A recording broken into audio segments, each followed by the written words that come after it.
حضرت عمر فاروق رضی اللہ عنہ کی شہادت کے بعد لوگوں نے یہ سمجھنا شروع کر دیا کہ مسلمان اب کمزور ہو چکے ہیں، لہٰذا انہوں نے اندرونی سازشیں شروع کر دی جس سے مسلمانوں کو نقصان ہوا۔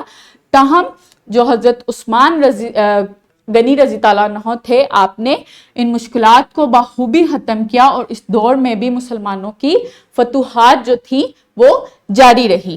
آپ رضی اللہ عنہ کے دور حکومت میں اسکندریہ، افریقہ، آرمینیا، قبرص اور ایران سمیت کئی علاقے اسلامی خلافت کے زیر نگی آئے۔ ان علاقوں میں آپ نے فتح کی اور یہاں پہ اسلام کا پھیلاؤ کیا۔ نیکسٹ ہے حضرت علی ابن طالب رضی اللہ عنہ، جن کا دور خلافت جو تھا وہ 656 سے 661 عیسوی تک تھا۔ حضرت علی ابن طالب چوتھے خلیفہ راشد تھے۔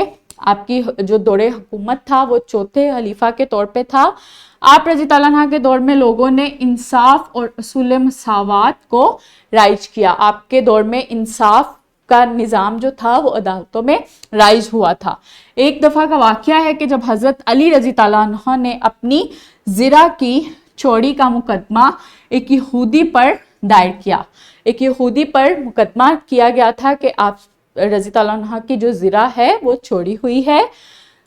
قاضی نے گواہی مانگی تو آپ رضی اللہ عنہ کی گواہی جو تھی آپ کے غلام نے پیش کی، لیکن قاضی نے اس گواہی کو قبول نہ کیا اور مقدمہ خارج کر دیا۔ اسلامی نظام میں انصاف کا یہ منظر دیکھ کر جو یہودی تھا جس پہ یہ مقدمہ دائر کیا گیا تھا وہ مسلمان ہو گیا۔ تو اس طرح سے آپ کے دور خلافت میں انصاف اور مساوات، ایکویلٹی اور انصاف کو بہت فروغ دیا گیا تھا۔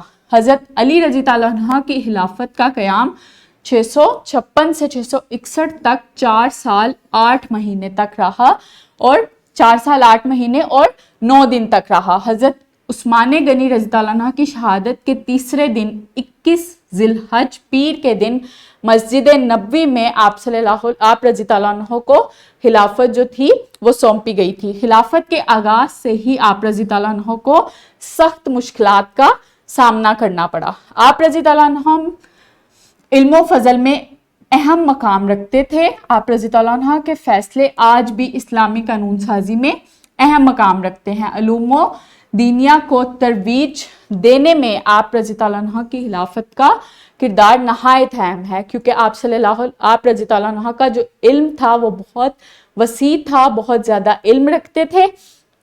اس دوران میں مسلمانوں کے درمیان 2 بڑی جنگیں لڑی گئیں، جو کہ جنگ جمل اور جنگ صفین تھی۔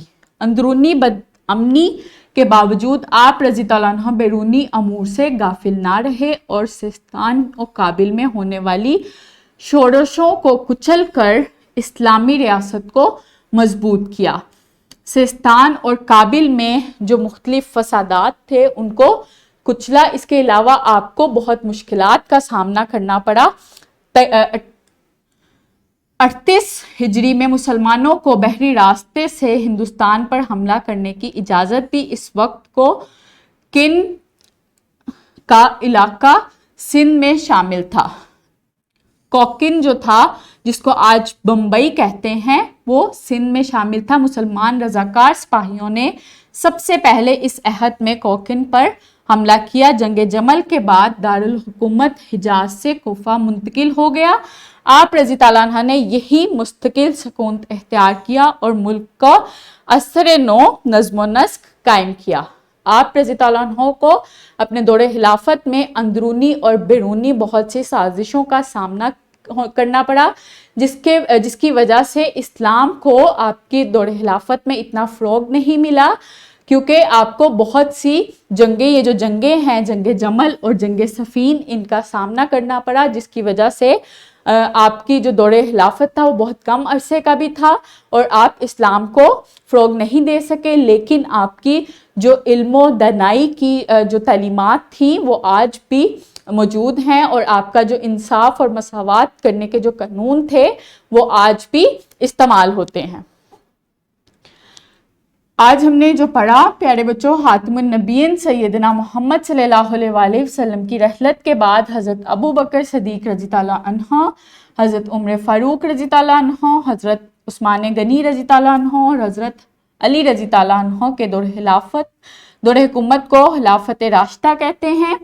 خلافت راشدہ اسلام کا سنہری دور کہلاتا ہے جس میں دین اسلام کی خوب اشاعت ہوئی اور عرب و عجم کے کئی علاقے اسلامی ریاست میں شامل ہوئے۔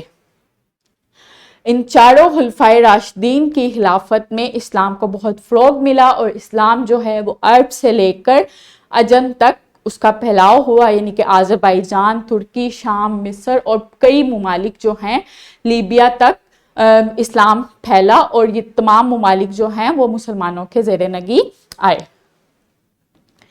درست جواب کا انتخاب کریں۔ اس MCQs کا آپ نے صحیح جواب جو ہے اس پہ ٹک کرنا ہے۔ اس کے علاوہ یہ 2 اور MCQs ہیں، ان کے میں بھی جو صحیح آپشن ہے اس کو آپ نے ٹک کرنا ہے، خالی جگہ پر ہے، اس کا جواب لکھنا ہے آپ نے۔ مختصر سوال ہیں جس میں حضرت عثمان غنی رضی تعالیٰ عنہ کو جامع قرآن کیوں کہا جاتا ہے؟ حضرت علی رضی تعالیٰ عنہ کا دور حکومت انصاف و مساوات پر رائج تھا، کسی واقعے کی روشنی میں ثابت کریں۔ آپ نے ان دونوں کے جواب لکھنے ہیں۔ اس کے علاوہ تفصیلی سوالات ہیں۔ حضرت عثمان غنی رضی تعالیٰ عنہ کی اشاعت اسلام کے لیے خدمات بیان کریں۔ اسلام کے پھیلاؤ کے لیے حضرت علی رضی تعالیٰ عنہ کی خدمات تحریر کریں۔ حضرت عثمان غنی رضی تعالیٰ عنہ اور حضرت علی کی جو بھی خدمات ہیں اسلام کے پھیلاؤ میں، اس کا آپ نے جواب لکھنا ہے، اپنی نوٹ بک پہ اور اپنے ٹیچرز کو چیک کروانا ہے۔ امید کرتی ہوں آپ کو آج کا سبق صحیح سے سمجھ آیا ہوگا۔ ملتے ہیں اگلے سبق میں، اپنا خیال رکھیے گا۔ بہت شکریہ، اللہ حافظ۔